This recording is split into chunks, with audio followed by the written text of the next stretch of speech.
নওজোয়ান যুবক, এই কিফিল যদি তার জিন্দেগি ভর গুনাহ করার কারণে, একটা আমল করার কারণে রব যদি ক্ষমা করে দিতে পারে, ও নওজোয়ান যুবক, তুমি অনেক গুনার মধ্যে আছো, অনেক নেশার মধ্যে আছো, নারীবাজির মধ্যে আছো, যুবক তুমি ফিরে আসো, ফিরে আসো। আমার রব বলে, বান্দা তুমি গুনাহ করতে করতে ক্লান্ত হয়ে গেছো, গুনাহ করতে করতে ক্লান্ত, অস্থির হয়ে গেছো, ডিপ্রেশনে ভুগছো, রব বুঝি আমাকে ক্ষমা করবে না, আমি বড় অপরাধী হয়ে গেছি, রব মনে আমাকে ক্ষমা করবে না, তুমি লজ্জা পাচ্ছ।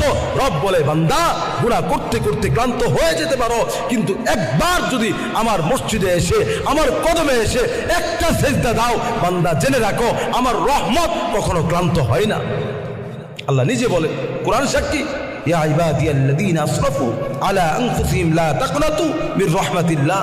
আল্লাহ নিজে কত আপন করে বলছেন, বান্দা, হে আমার কলিজার টুকরা যুবক, হে আমার কলিজার টুকরা নওজোয়ান বাপ, হে আমার কলিজার টুকরা মুরব্বী বাবারা, রব এইভাবেই বলছেন, ওই আমার কলিজার টুকরা বান্দারা, আসরাফু, তুমি কি সীমা অতিক্রম করে ফেলেছো?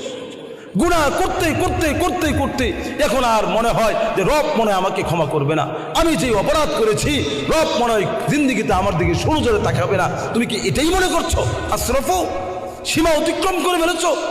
আল্লাহ নিজে বলেন, আশার বাণী জানি আল্লাহ বলেন, লা তাকনাতু মির রাহমাতিল্লাহ, বান্দা নৈরাশ হও না, নৈরাশ হও না, আমি রব ওয়াদা দিলাম, বান্দা 2 রাকাত ওযু করিয়া নামাজে দাঁড়ায়া 2 রাকাত নামাজ পড়ে সেজদা করে রবের দরবারে হাত উঠাইতে দেরি, আমি রব ওয়াদা দিলাম, ইন্নাল্লাহা ইয়াগফিরুয যুনুবা জামিআ, তোমার প্রথম ফোঁটার সাথে সাথে, চোখের 1 ফোঁটা পানির সাথে তোমার তামাম জিন্দেগির অপরাধ, অন্যায়, গুনাহ আমি রব ক্ষমা করে দিব। এই জন্য নওজোয়ান বাপ, আমি সকলকে এই মাহফিল থেকে একটা অনুরোধ করব, অন্ততপক্ষে এই মাহফিল আমাদের তখনই সাকসেস হবে যদি আমাদের এই মাহফিলের পরে আমাদের ফজরের মুসল্লির সংখ্যা বেড়ে যায়। কথা কোন ঠিক কিনা? যদি আমাদের জোহরের মুসল্লির সংখ্যা বেড়ে যায়, এই জন্য আমি সকলকে অনুরোধ করে বলবো, তুমি যা ইচ্ছা করো, অন্ততপক্ষে নামাজটা শুরু করো। কোরআন এই কথাই বলে, ইন্নাস সালাতা তানহা আনিল ফাহশাই ওয়াল মুনকার, নামাজ শুরু করে দাও, আল্লাহ তোমাকে অন্য অন্য অপরাধ থেকে এইভাবেই আল্লাহ অটোমেটিকলি তোমাকে মুক্তি দিয়ে দিবে ইনশাআল্লাহ। এই জন্য ইবাদত করার দরকার আছে না নাই?